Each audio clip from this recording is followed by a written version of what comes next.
So here we are again, everyone. We got another 30-minute missions. This time we have the Portanova Yellow, and I got my... These are the only tools I use to put these things together because I'm not painting these. Just a set of clippers. You don't even really need the clipper, like good clippers, as long as you're willing to put the extra time in with the nano file, rubbing off the nub marks, the clip marks. But it's a little faster if you actually do have some single-sided ones. These are Display. They're my favorite ones right now. And then I just have some nail files just to polish off some pieces. So pretty simple. Anyways, let's take a look at this box here. Nice artwork. This is number 10 in the 30-minute missions lineup here. Chassis B or whatever. And then it's 144 scale, so it fits in with your high grades and real grade Gundams if you get into those sort of things. It's interesting that these promo images have a lot of paint wash in them already. It's nice, but it's not really indicative of what you're gonna get inside the package. And then you can mix and match these things. You can see I think that's actually a Gundam head. Maybe that's I don't know what head that is though. Alright, well anyways, here's the only contents. Seems like the earlier 30-minute missions always have stickers, but the later ones maybe. I had one or two that are much later in the series, and they don't have stickers at all. So keep that in mind. I think what they want is to have you buy the extra packs, the sticker packs or something. Let's just take a look at these plastics here.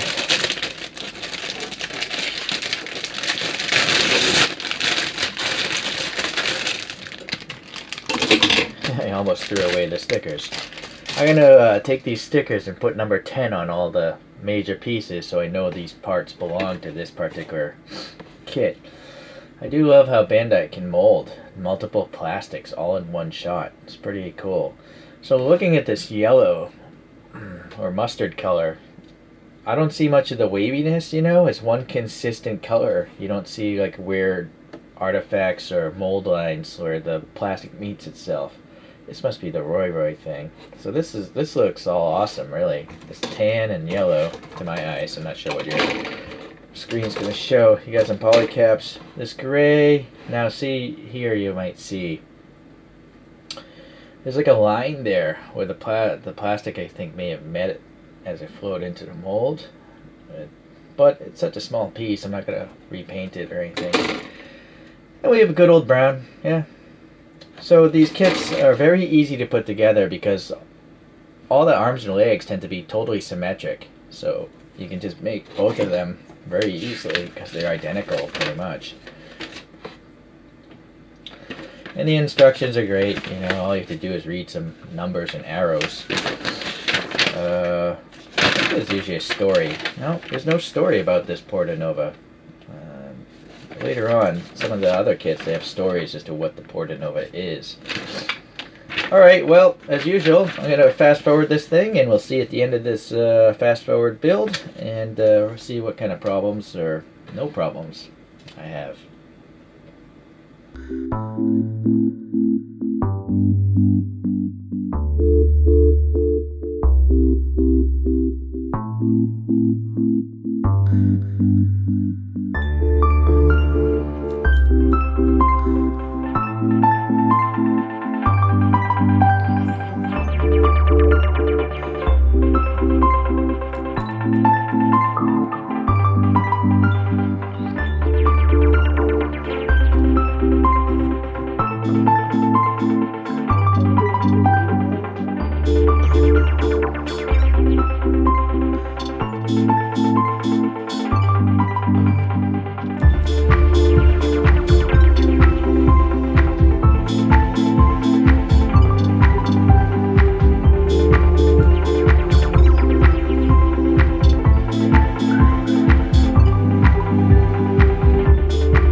Well, it took around 45 minutes for me to assemble the thing because for some reason these joints up in the torso didn't want to go in. And then it took another 10 minutes to add the stickers. So less than an hour for me to do this. I didn't really clean up too many of the nubs. Alright, well, I figure I'll just put it together and show you some things as I go along. Well, it's together.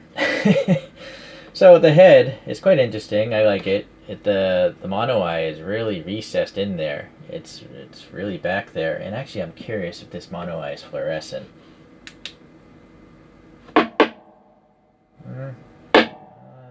This light is on. So that red is not so fluorescent. Let me try a different UV light. Yeah, this thing's on. So suffice to say, that's not a fluorescent piece of plastic. I've had other ones where the green one was quite fluorescent. So yeah, I like how the eye is way back there, and so you'll see that it's capable of moving a little bit on this ball peg, but you know the skirt of the helmet or head, you know, collides quite a bit. The neck does have a joint.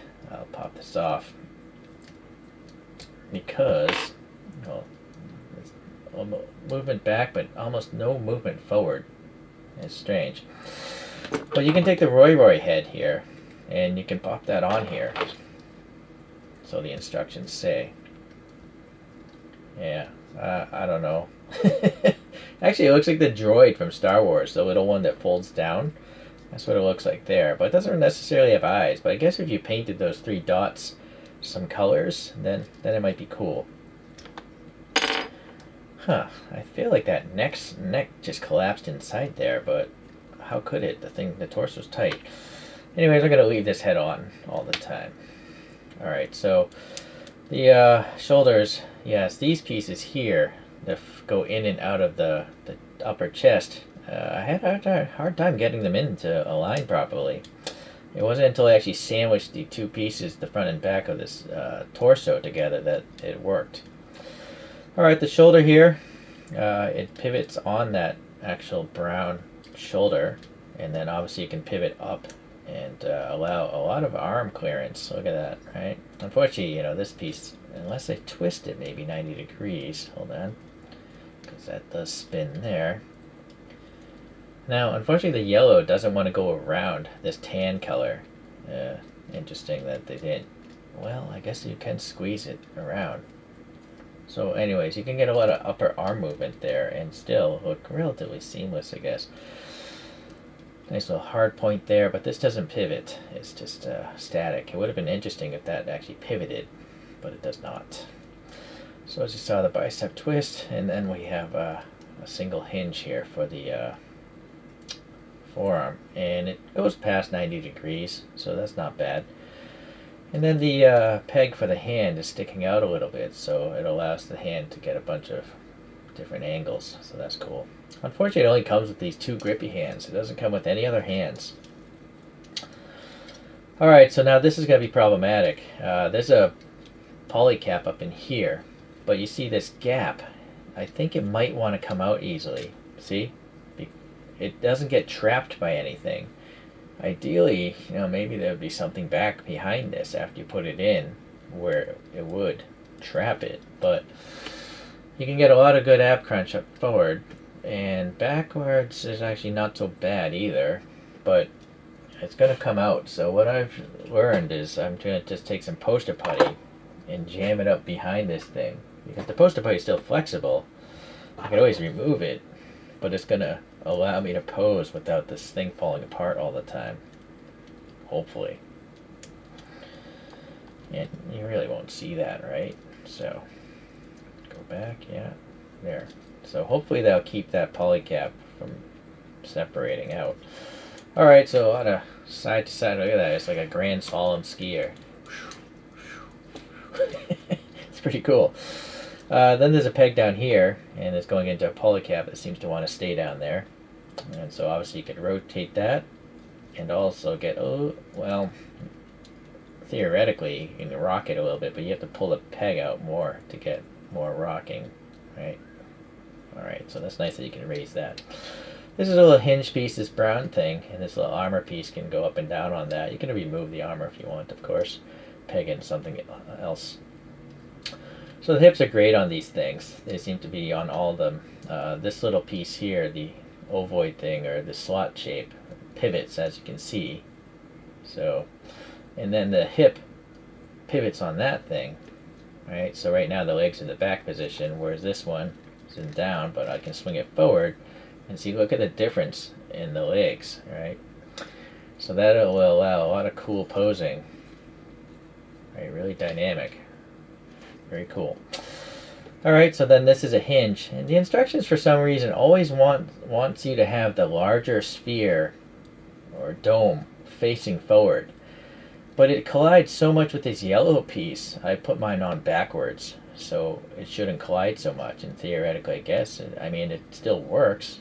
I'm not sure why the instructions want you to see that more, because the other side is just as detailed in my opinion. Alright, so that's great, you know, you can get quite a lot there. Move this forward. Right, it'll totally clear this shield even, because you can move the hip pivot. So that is cool. Then we have a doubled hinge here for the knee, so that's just one bend, and then the second bend. Right, you can totally fold up the leg. Very neat. And then I like how this armor piece, you know, stays there, but when the leg comes straight, it all comes like a nice blended design. Very cool. Alright. Nice little piston details, but they don't move, of course, something so small. And then we have a C-clip here for the ankle, which allows the foot to move side to side. And then down below it, that polycap is a ball sphere, so you can basically rotate the foot or move it at certain angles. And with the ankle, the C-clip, I mean, this foot can get a lot of great posing. And then this little ankle shield here is also on a peg. I'll pull it off. I find that these will want to come out, so I crazy glued these two in. I mean, I don't see a use for these anywhere else, because it's got like a T shape, not a round peg going into this tan foot. So yeah, you can just pose this a little bit here, right, just to help hide that C-clip ankle. Alright, so that's the articulation. It's quite good, of course, because this is a pretty svelte character.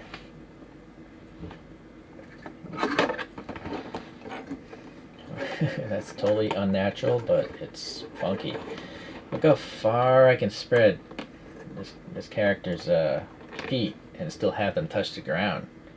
Right? That's pretty impressive. So you could get some crazy Bruce Lee poses out of this thing, I'm quite sure.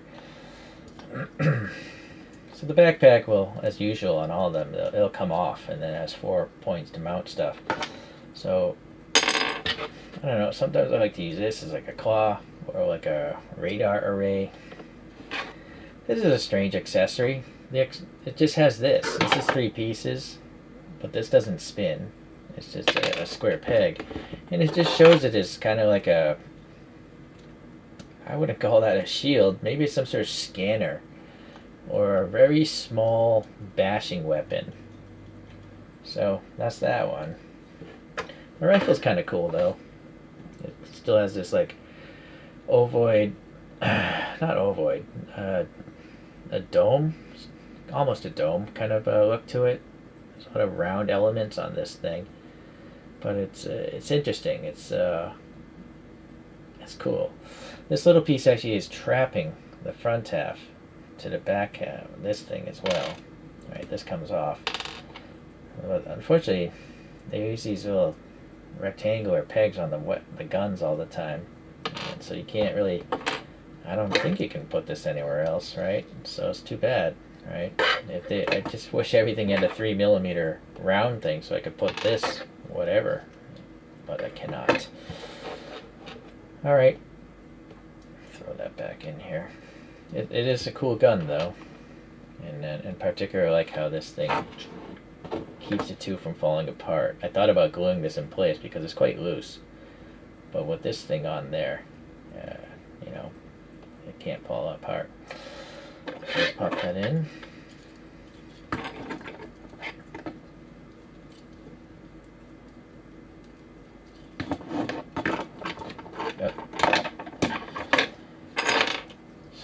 alloy cap there.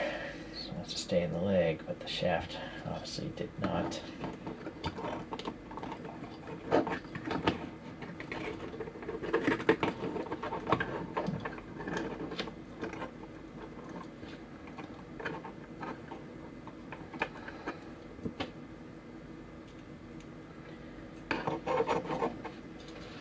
Yeah.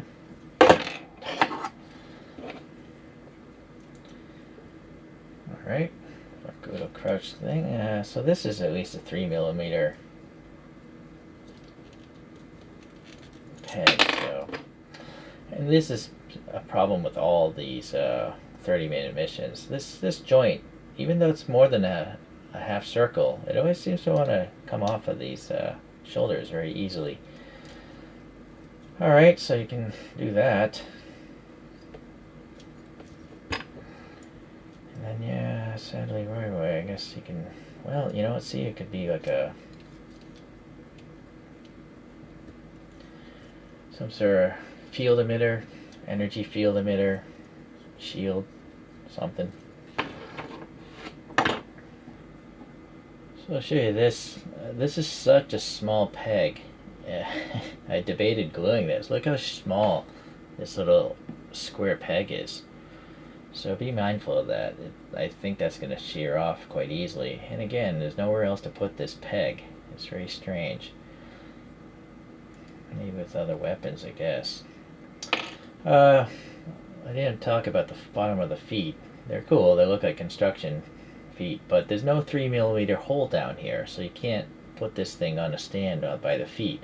But at the bottom of the crotch, you can put it up in a stand, which is actually the more logical place, or any one of these 3mm points you can put it in.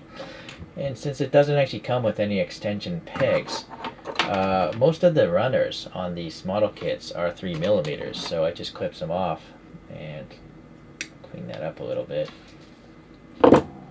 Let's I don't know, let's pop this in somewhere. Let's put this thing here. This doesn't have a 3mm, or does it down there? Yeah, it does. So that's quite interesting, right? Just have a floating shield, or obviously, here's a different one. Clean this up. Maybe we'll pop this in this backpack on the lower section here.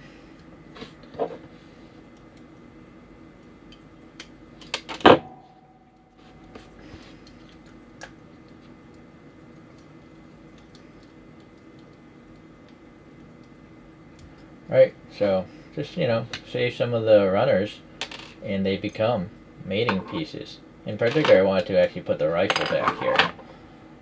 So let's just pop this, I guess we'll mount it. I'll cut this maybe at a slight angle. Might make it easier to get into the hole. Or you could also sand off the edges. So like that. That's way too much.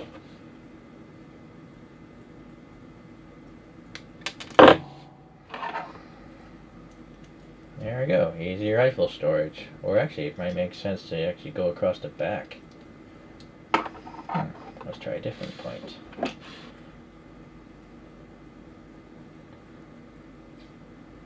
This one's quite shallow, this hole though.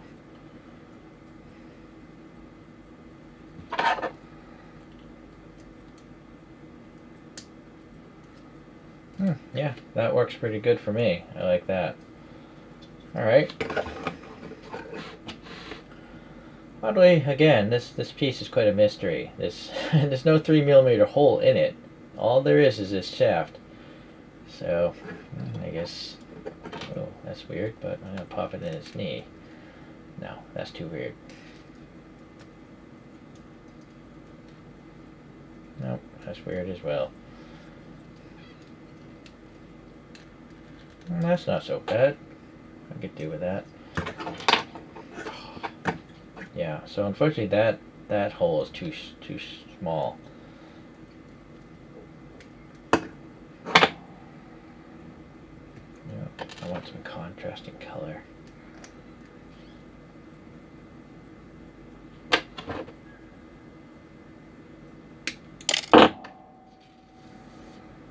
Try this hole. Alright.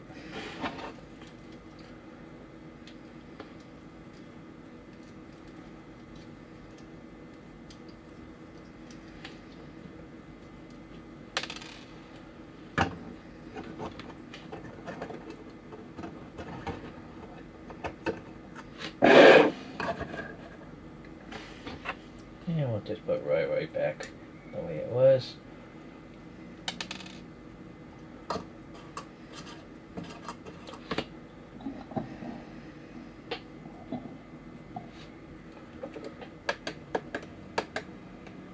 So as usual, pretty fun, very neat little kit.